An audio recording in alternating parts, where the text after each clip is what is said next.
Ողջույն ձեզ սիրելի բարեկամներ, այսօր մենք մեր Սամվել Դպիր եղբորոդ եկել ենք Հորդանան գետի այն վայրը, որտեղ մկրտվել է մեր Տեր Հիսուս Քրիստոսը։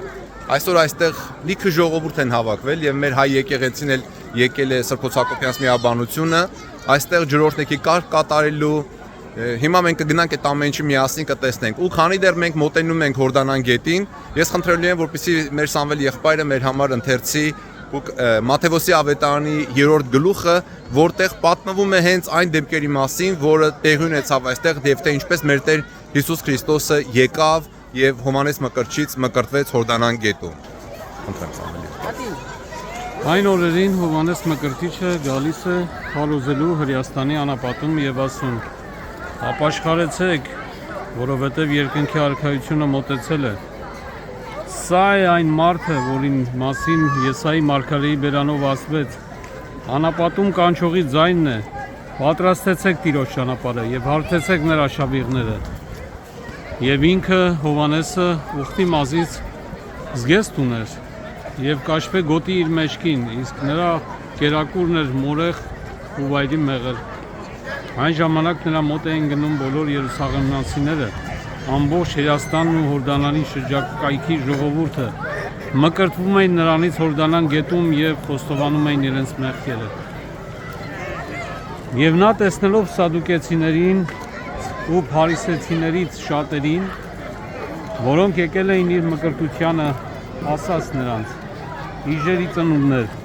ով ձեզ սովորեցրեց փախչել վերահաս բարկությունից։ Այսուհետև ապաշխարության արժանի գործեր կատարեցեք եւ մի հավակնեք ասել դուք ձեզ, թե Աբրահամը մեր հայրն է, ասում եմ ձեզ, որ Աստված կարող է այս քարերից էլ Աբրահամի որդիներ դուրս բերել, որովհետև կացին նահատ ծառերի արմատին է դրված, ամեն ծառ, որ բարի պտուղ չի տա, կտրվում եւ կրակն է գցվում։ Եվ ձեզ ջրով եմ մկրտում ապաշխարության համար, բայց ով գալիս է ինձնից հետո, ինձնից ավելի հզոր է, եւ ես արժանի չեմ հանելու նրա կոշիկները։ Նա կմկրտի ձեզ Սուրբ Հոգով եւ հրով։ Նա, որի քամհարը իր ձեռքում է, եւ կմաքրի իր կալը, ցորենը կհավաքի իր շտեմարանում եւ հարդը կայրի անշեշ կրակով»։ Այն ժամանակ Հիսուս Գալիլեայից Հորդանան եկավ Հովհաննեսի մոտ, նրանից մկրտվելու։ Իսկ Հովհաննեսն ընդդիմացավ նրան ու ասաց. «Ինձ պետք է որ քեզնից մկրտվեմ, եւ դու ինձ մոտ ես գալիս»։ Հիսուս պատասխանեց եւ ասաց նրան. «Թույլ տուր հիմա, որովհետեւ այսպես վայել է, որ մենք կատարենք Աստծո ամեն արդարություն»։ Եվ ապա նրան թույլ տվեց։ Եվ երբ Հիսուս մկրտվեց, իսկույն ջրից դուրս ելավ, եւ ահա երկինքը բացվեց նրան, եւ նա տեսավ Աստծո հոգին, որն իջնում էր ինչպես աղավնի, եւ գալիս էր իր վրա։ Եվ ահա մի ձայն երկնքից, որ ասում էր. «Դա է իմ սիրելի որդին, որն ունի իմ ամբողջ բարեհաճությունը»։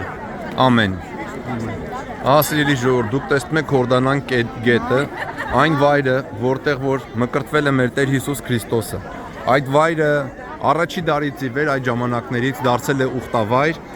եւ ահավասիկ մարդիկ գալիս են, լողանում են Հորդանան գետում, սպիտակ հագուստներ հագած։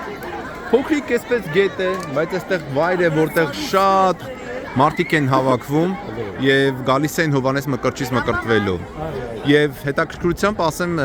գիտեք, Հորդանան գետը նաեւ Իսրայելի եւ Հորդանանի մինչեւ սահմանն է։ Ահավասիկ տեսնում եք մյուս կողմը, Հորդանանի դրոշակն է, գետի մյուս ափին եւ այստեղ Հորդանանի ոստիկանությունն է, նրանց ապահովության ծառայության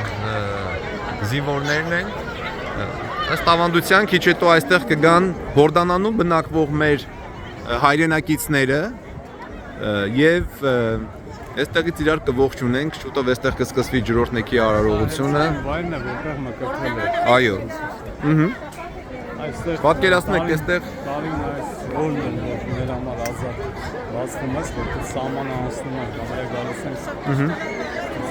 սահմանա եզրին։ Այո։ Սովորական օրերին փակ է ասում։ Շատ դժվար է այստեղ գալ սովորական օրերին։ Գնում են մկրտվում են այլ սիմվոլիկ է պատրաստվում։ Ճիշտ է։ Այդ վայրն է։ ուզեցինք կիսել այս ամենը ձեզ հետ։ Մյուս կողմում Հորդանանի ափին, այնտեղ էլ հայ առաքելական եկեղեցի կա, որ հիմա այստեղից չի երևում, բայց մի քիչ վերևից կերևի, ես այնտեղից առանձին կնկարեմ եւ ձեզ ցույց կտամ։